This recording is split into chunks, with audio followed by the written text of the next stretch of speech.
अपनी अपनी वाणी को नियंत्रण में रखने के लिए क्या करना चाहिए, खासकर उस समय जब आपका स्वभाव ही बड़बड़ करने का हो। जिसका स्वभाव बड़बड़ करने का होता है उसे भी रात में जब नींद आ जाए तो वो अनियंत्रित या तो स्वप्न में बड़बड़ कर सकता है या उसकी बड़बड़ रुक जाती है। तो जो इसका भी स्वभाव, किसी को लगता है ना कि स्वभाव ऐसा है कि हम बोलते ही रहते हैं, उन्हें भी समझना चाहिए कि काल जो है ना, समय जो है, काल जिसे कहते हैं, काल बहुत बलवान होता है, समय बहुत बलवान होता है। वो हमारी बड़बड़ को बंद करता है। हर दिन जब हम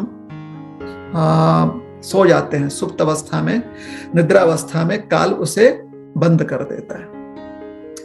साथ ही साथ जब हमारी शक्ति कम हो जाती है तब भी हमारी बड़बड़ कम हो जाती है। तो अपने आप को बड़बड़ी समझने में हमें गलती नहीं करना चाहिए। हाँ, अन्य लोगों के से तुलना करते हुए अपने आप को अधिक बड़बड़ करते हुए हम पा रहे हैं तो ठीक है, वो दूसरी बात है। ठीक है, हम में से किसी में इतनी क्षमता नहीं है कि काल को हम टक्कर दे सके, समय को टक्कर दे सके। हर दिन समय हमें परास्त करते ही है, हर दिन हमें हमारी शक्ति छीन करते हुए और हमें निद्रावस्था में डालकर।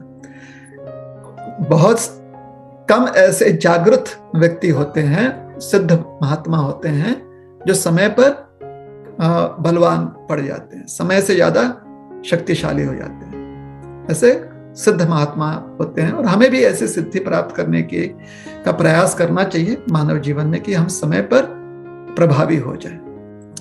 इसीलिए तो हम भक्ति कर रहे हैं, ताकि हम जन्म मृत्यु के चक्र, जो चक्रव्यूह है, उससे बाहर निकले और मृत्यु को मात दे दें। इस जीवन में मृत्यु उपरांत पुनः जन्म ना प्राप्त हो, ऐसा प्रयास कर रहे हैं भगवान की भक्ति करते हुए। तो यह हमारा प्रयास है। अगर दूसरे लोगों की तुलना में अगर हम ज्यादा बक कर रहे हैं तो फिर हमें विचार यह करना चाहिए कि हम अपने स्वार्थ को बढ़ावा दें या निस्वार्थी बनने का प्रयास करें। कोई भी नहीं चाहता कि वो स्वार्थी बना रहे। हर कोई व्यक्ति चाहता है कि थोड़ा निस्वार्थ वृत्ति होनी चाहिए। निस्वार्थ का अर्थ होता है जहां पर हम दूसरों के सुख सुविधाओं के बारे में भी विचार करते। ऐसा नहीं कि पूरी तरह से निस्वार्थी होना है, सही जो योग्य स्वार्थ है उसे रखना भी आवश्यक है। तो जब तक ये शरीर है और भौतिक मन है तो योग्य स्वार्थ का ध्यान रखते हुए निस्वार्थी होना भी आवश्यक है। तो जब निस्वार्थ भावना के बारे में विचार करेंगे तो यह विचार करना पड़ेगा कि हमारे बोलने से दूसरों को तकलीफ हो रही है या नहीं हो रही है। और अगर दूसरों को तकलीफ हो रही है तो फिर हमें अपने इस वेग पर, अपने इस आदत पर हमें रोक लगाने का प्रयास करना चाहिए। अभी आपको उदाहरण देते हैं कि अगर आप माँ हैं, माता हैं, और आपने एक शिशु को जन्म दिया है, नवजात शिशु है, तो उसका ध्यान रखते हुए क्या आप बड़बड़ करते रहेंगे या जैसे ही वो सो जाता है तो अपनी बड़बड़ को बंद कर देंगे? अगर आपको दिखता है कि आपके बड़बड़ से वो नवजात शिशु जो है तकलीफ में है, तो बड़बड़ को रोकने का प्रयास करेंगे ना। अपने बड़बड़ को क्यों रोकने का प्रयास करेंगे? क्योंकि उसके तकलीफ को, उसके परेशानी को आप देख नहीं पाते, उससे आप परेशान होते हो। तो दूसरों के परेशानियों को जब हम अपनी परेशानी समझने लगे, अर्थात दूसरों के परेशानियों से हमें भी परेशानी हो जाए, तो अपने आप अपने इंद्रियों पर नियंत्रण हो सकता है ना। तो अपना जो स्वार्थ है, निजी स्वार्थ है, वो इतना नहीं होना चाहिए कि दूसरों को तकलीफ हो।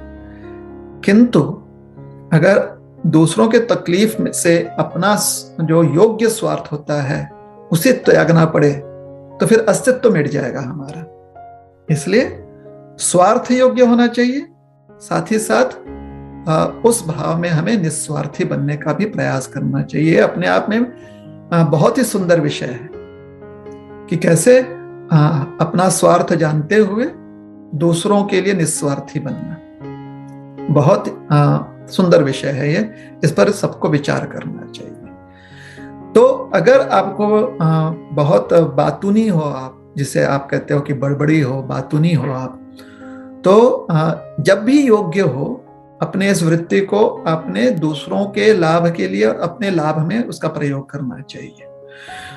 तो भगवान का नाम आप नित्य ले सकते हो, नाम जब आप नित्य कर सकते हो। आपको बहुत बोलने की आदत है ना, अब बोलने की आदत है इसलिए दूसरों को आपकी बात सुनने की आदत डलवाने का प्रयास मत कीजिए कि दूसरों को आपकी बात सुनना ही है, ये प्रयास मत कीजिए। ये दूसरों के स्वेच्छा पर आप छोड़ दीजिए कि वो आपकी बात सुनना चाहते हैं या नहीं सुनना चाहते।